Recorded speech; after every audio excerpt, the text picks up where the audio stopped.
राम राम भाई सारे भाई ने तो आप सबका इस नई वीडियो में स्वागत है। आई नो वीडियो बहुत दिनों बाद बन रही है, ऑलमोस्ट 1.5 साल हो गया। तो कुछ टाइम तक तो यूट्यूब में पता नहीं मेरे ही चैनल में ग्लिच चल रहा था कि कुछ टाइम तक तो मैं वीडियो नहीं डाल पा रहा था। बाकी मतलब ऐसा नहीं कहूँगा कि 1.5 साल तक ही मेरे पास ये ग्लिच चल रहा था, थोड़े टाइम तक था। तो बाकी उस टाइम तक मैं वीडियो नहीं डाल पा रहा था। तो इस टाइम इन दिनों क्या हुआ, कैसे मैनेज किया, अब मैं क्या कर रहा हूँ, किस कैटेगरी में जॉब कर रहा हूँ, किस रिगार्डिंग कर रहा हूँ, तो सब पे बात करेंगे। छोटा सा डिटेल वीडियो होगा, शॉर्ट एंड डिटेल रखेंगे इसको। और जो बंदे इस चैनल पे नए हैं सब्सक्राइब कर दे। बेसिकली अभी की क्या सिचुएशन है, अभी जो करंट सिचुएशन है उसके बारे में थोड़ी डिस्कशन कर लेते हैं। कि अभी मैं ऑब्वियसली मूव हो चुका हूँ ओंटारियो से ब्रिटिश कोलंबिया। ऑलमोस्ट 6-7 मंथ हो चुके हैं मेरे को, और एज अ रूफर मैं काम कर रहा हूँ अपनी एक कंस्ट्रक्शन कंपनी के अंडर। उस कंपनी का की कुछ टर्म एंड कंडीशन है, इसी के रिगार्डिंग मैं उनका जो नाम रिवील नहीं करना चाहता, क्योंकि मैंने उसी के रिगार्डिंग पहले उनसे डिटेल्स डिस्कशन की थी कि मैं ऐसे ऐसे आपकी कंपनी का नाम मतलब रिवील कर सकता हूँ कि नहीं। आगे आने वाली वीडियो में अगर उनको अच्छा लगा कि हाँ मतलब अगर कुछ प्रमोशन ही हो रहा है तो उनकी कंपनी का नाम रिवील कर सकता हूँ मैं, बट अभी के लिए रहने देते हैं। अभी मैं कंस्ट्रक्शन कंपनी में काम कर रहा हूँ। बाकी एज अ रूफर मैं टॉर्चिंग बेसिकली 3 तरह की एज मैं बता देता हूँ सबसे पहले कि 3 तरह की रूफिंग होती है यहाँ जो छतें बनती है। और वो मैं प्रोडक्शन में हूँ इस टाइम। और टीपीओ ईपीडीएम और टॉर्चिंग की तरह की जो रूफिंग होती है वो होती है basically all over the Canada, America and Europe में भी। सबसे ज़्यादा प्रेफर ये करते हैं कि वो आप टॉर्चिंग करवाओ या ईपीडीएम करवाओ, इस तरह की छतें होती है। बाकी जो दूसरी जो ऐसे ऐसे वाले घर होते हैं उनको सिंगल्स कहते हैं, जो सिंगल्स की छत होती है एक के बाद एक। वो सब के बारे में डिटेल, ये थोड़ी जनरल नॉलेज की चीज़ें हैं, थोड़ी ऊपर से जाएगी बातें, लेकिन मैं ये सारी चीज़ें कवर करूँगा अगर किसी भाई को जाननी है तो।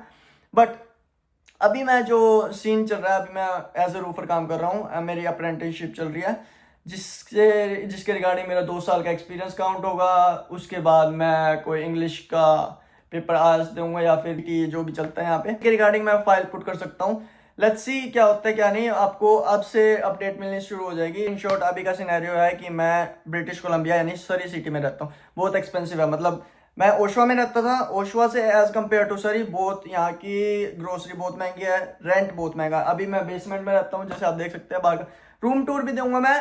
बट लेट्स सी पहले बात करते हैं कि 1.5 साल तक क्या रहा। मैंने रेस्टोरेंट में भी जॉब की, मैंने मोटल में भी जॉब की, मैंने वेयर हाउस में 2 वेयर हाउस में जॉब की, थोड़े से दिनों के लिए मैंने प्लम्बिंग में भी जॉब की। रेस्टोरेंट का क्या सीन था, रेस्टोरेंट मैंने as not a high on restaurant था, एक मिडल लेवल रेस्टोरेंट था। मैंने as a line cook join किया ऑब्वियसली, फिर मैं सुपरवाइजर भी बन चुका था। 9 महीने तक का मेरा एक्सपीरियंस भी काउंटेबल था। मैं as on work permit apply status पे था, जो कि वर्क परमिट अप्लाई स्टेटस पे भी होने के बावजूद वो एक्सपीरियंस काउंटेबल था। बट इन द एंड 1 साल पूरा होने से पहले ही कैनेडियन गवर्नमेंट ने रूल चेंज कर दिए। जो मेरी रेस्टोरेंट की स्किल्स मतलब जो मेरी स्किल्स थी वो रिस्पॉन्सिबिलिटीज़ और ड्यूटीज़ चेंज हो गई। क्यों चेंज हो गई? क्योंकि टोरंटो के जीटीए एरिया के आसपास जितने भी रेस्टोरेंट्स थे उनके जो नेट सेल्स वगैरह या फिर कुछ रिवेन्यू जनरेशन जो भी था वो चेंज हो गया। जिसके रिगार्डिंग जो रेस्टोरेंट में मैं काम कर रहा था उसकी जो पोजीशन थी वो जो यहाँ से एकदम से मिडल में आ गई, और जो मेरी रिस्पॉन्सिबिलिटीज थी वो भी मैच नहीं हो पाई। के रिगार्डिंग जो आईआरसीसी को चाहिए कि हाँ एज ए सुपरवाइजर आपको ये ड्यूटीज और ये रिस्पॉन्सिबिलिटीज है वो आपको फॉलो अप करनी पड़ेगी। बट मैं मतलब स्टैंडर्ड पे नहीं उतर पा रहा था उनके पॉइंट्स पे, तो मेरे को बेसिकली वो चेंज करनी पड़ी जो। तो उसके बाद मैंने मोटल में भी एज असिस्टेंट कुक काम किया, ताकि थोड़े से पॉइंट मतलब थोड़ा एक्सपीरियंस वहां से भी गेन हो उसके। बट इन द एंड मेरे को पता चल रहा था कि हाँ भाई कुक में नहीं हो पाएगा या फिर सुपरवाइजर में एज नहीं हो पाएगा, रेस्टोरेंट सुपरवाइजर में।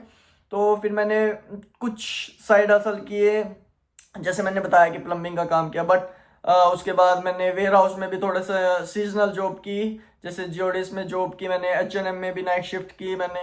ठीक है, उसके बाद मतलब अगर जो मेरे को स्किल, जैसे मैं बताता रहता हूँ कि स्किल इंपॉर्टेंट है, मैं अपनी स्किल बिल्ड कर चुका था कुक के रिगार्डिंग, सुपरवाइजर के रिगार्डिंग या सुपरविजन करने के रिगार्डिंग।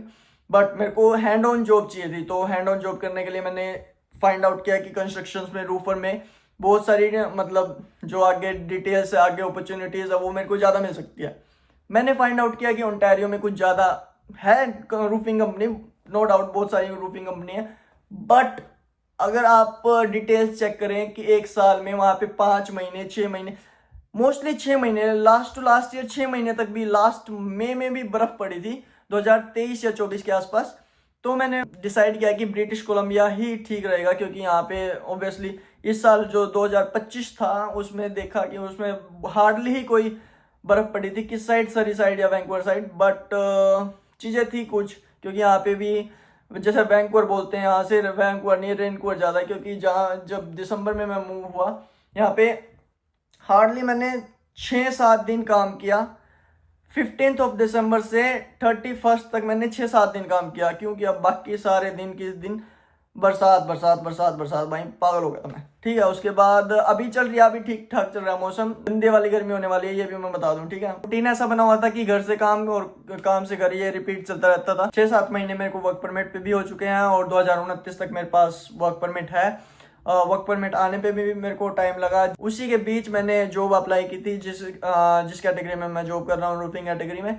तो ऑनलाइन मैंने जॉब अप्लाई की, मैं देख रहा था, मैंने सरी में भी अप्लाई की थी, मैंने मतलब प्रोविंस भी चेंज किए थे, अल्बर्टा में भी और जो नोवा स्कोशिया, मतलब दूसरी दूसरी कैटेगरी में, दूसरी दूसरी प्रोविंस में जॉब अप्लाई की थी। किसी को हेल्प चाहिए जॉब अप्लाई करने के रिगार्डिंग, वो मेरे को इंस्टा पे डीएम कर सकते हैं, मैं आईडी मेंशन कर दूंगा डिस्क्रिप्शन में। और बाकी दैट्स इट, ये मेरा रूम है, आप देख सकते हो, मतलब कुछ ज़्यादा एस्थेटिक नहीं है। रूम हाउस टूर मैं बाद में दूंगा। बाकी ये सिंपल एक टीवी है, बेड है और मेरा डेस्क, चेयर, और दैट्स इट। और बाकी मैं जहाँ पे रहता हूँ वहाँ पे 3 बंदे रहते हैं। ठीक है, और तीनों के तीनों हम रूफिंग कैटेगरी में जॉब करते हैं, तीनों के तीनों। 2 प्रोडक्शन में, एक सर्विस गाय है, और जो सर्विस की डिटेल्स वगैरह मैं सब सारी की सारी डिटेल्स रूफिंग के रिकॉर्डिंग में डालता रहूँगा, अपडेट आपको मिलती रहेगी। तो दैट्स इट, मिलते हैं नेक्स्ट वीडियो में, तब तक के लिए good bye, bye bye, tata, Ram Ram.